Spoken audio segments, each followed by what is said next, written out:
Federal law allows citizens to reproduce, distribute, or exhibit portions of copyrighted motion pictures, videotapes, or video discs under certain circumstances without authorization of the copyright holder.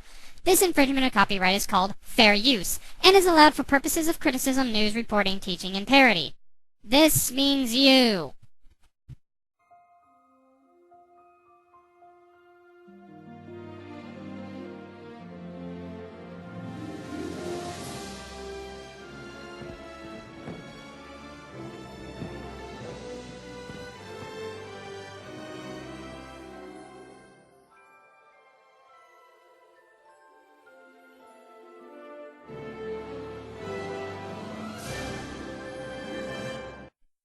Oh boy, sick on Disney Month. What a way to start. Anyway, welcome to the first annual Disney Month. The Walt Disney Company is currently 92 years old, and for those like me who can't do math, I researched this. Disney will be 100 years old on October 16th, 2023. Which means I'll actually get to see the Disney Company reach a century old. More than likely. And boy, won't that be a big day. So, for every October, and I guess until I stop reviewing, October will be Doodle's annual Disney Month. Now, to those of you who may be wondering if I'll do a Halloween-related episode, during Disney Month, I got you covered. Because the last week of October, I'll review something that'll be Halloween-related, despite if it's Disney or not. Which means you'll have 4 Disney reviews and 1 very special Halloween review, just for you All Hallows Eve nut jobs. Now, what'll be the show that kicks off Disney Month, I may hear you ask? Well, I figure I didn't want to start it on a bad note, so I wanted to start it off with one of Disney's best and possibly longest running shows, Phineas and Ferb. While I grant you not as great as Gravity Falls or Star vs. the Forces of Evil, Phineas and Ferb's premise was so simple that it allowed them for more stories than Samurai Jack and helped them move along the series for 7 years until it finally came to close earlier this year. Now, I haven't watched every episode of Phineas and Ferb, and I haven't watched the finale that I heard was actually pretty good.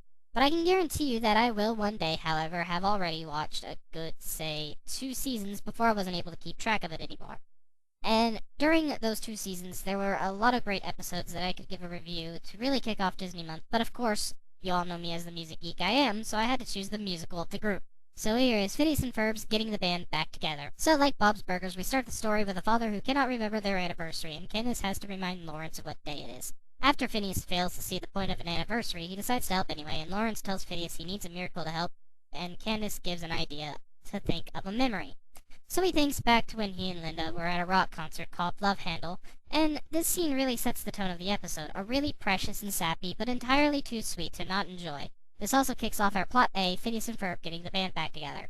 They look up where the 3 musicians are. One runs a music store, one runs a hair salon, and the other one runs a library. Each set up for really great songs, each of which I'll break down when we reach them. Now for our plot B. To those of you who have never seen Phineas and Ferb, let me fill you in on how these episodes usually work. Plot A is usually Phineas and Ferb creating these amazing things. Like maybe building a rocket or fighting a mummy or climbing up the Eiffel Tower. Discovering something that doesn't exist or giving a monkey a shower. You know, just as an example. And plot B usually deals with their pet platypus Perry. Perry the pet platypus plants precariously, plotting the plight of pernarious professor and piffling parent Dr. Doofenshmirtz as he tries taking over the tri-state area by force using an invention with the word innator in it. It is kind of formulaic and repetitive, but formulaic in the sense that it mixes up the topics and brings us something new to the formula.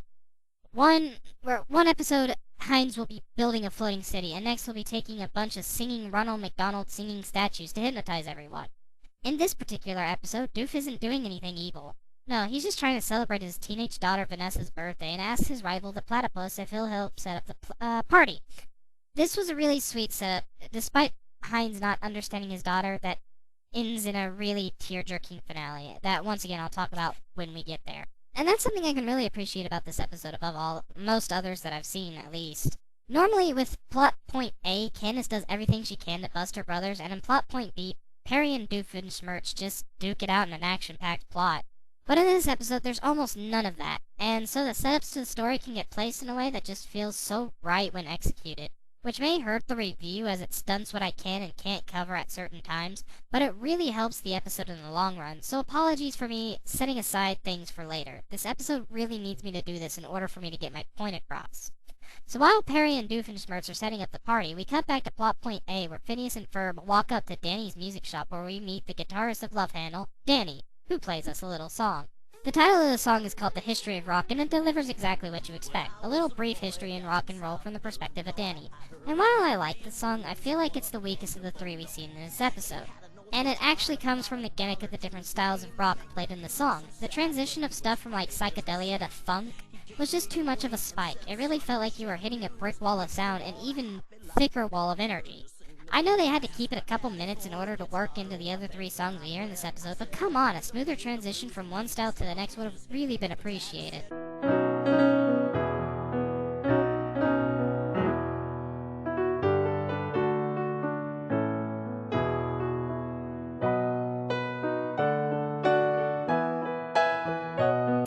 No, I mean, what's with all the colors? I have no idea.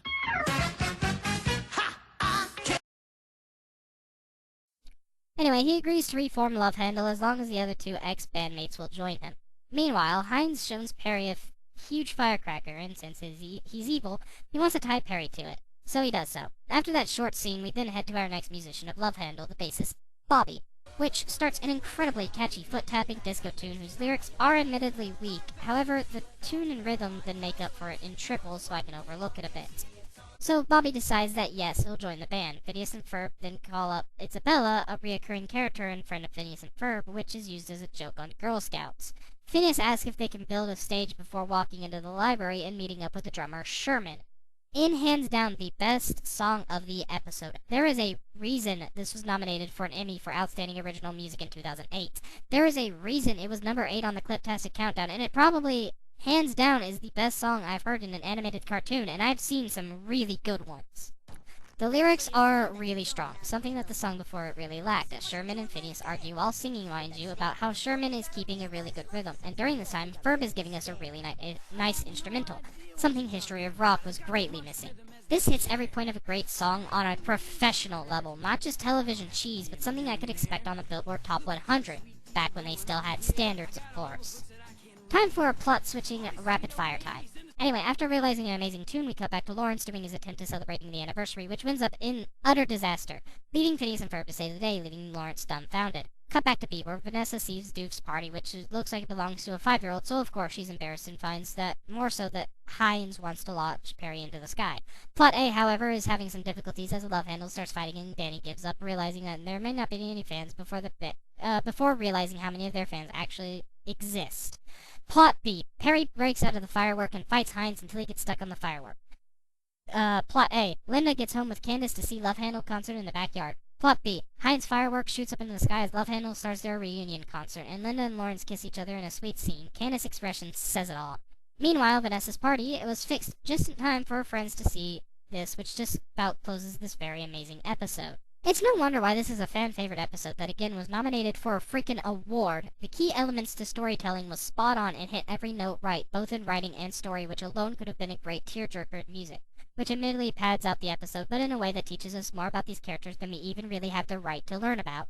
Each song does something right, and is very memorable due to these things that they did right. I mean, seriously, try watching this episode during the final song before the credits and tell me that it doesn't feel incredibly sweet, and maybe for you more emotional audience members, almost bring a tear to your eye. People who also have a great appreciation for music can also find these songs done well. Sure, it's Radio Disney cheese, but it's surprisingly good for Radio Disney cheese. I find myself rewatching this episode often just to hear the music. But that's not to distract from the story, mind you. Despite this episode's original airing being in March, this premiered on Disney XD as a Valentine's Day special, which is perfect time to air due to how much of the loving episode this is. I cannot praise the writing of Bobby Gaylor and Martin Olson enough for this episode, as no detail is left forgotten or feels unimportant, and that's why I thought it was a good idea to kick off Disney Month with this episode. I'll see you all next time. For now, I've got a cold to try to get rid of. Take care. Besides, I ain't got rhythm. No, I ain't got rhythm. Said I ain't got rhythm. If you would like to get caught up on future reviews, there's a link in the description below to a Facebook page.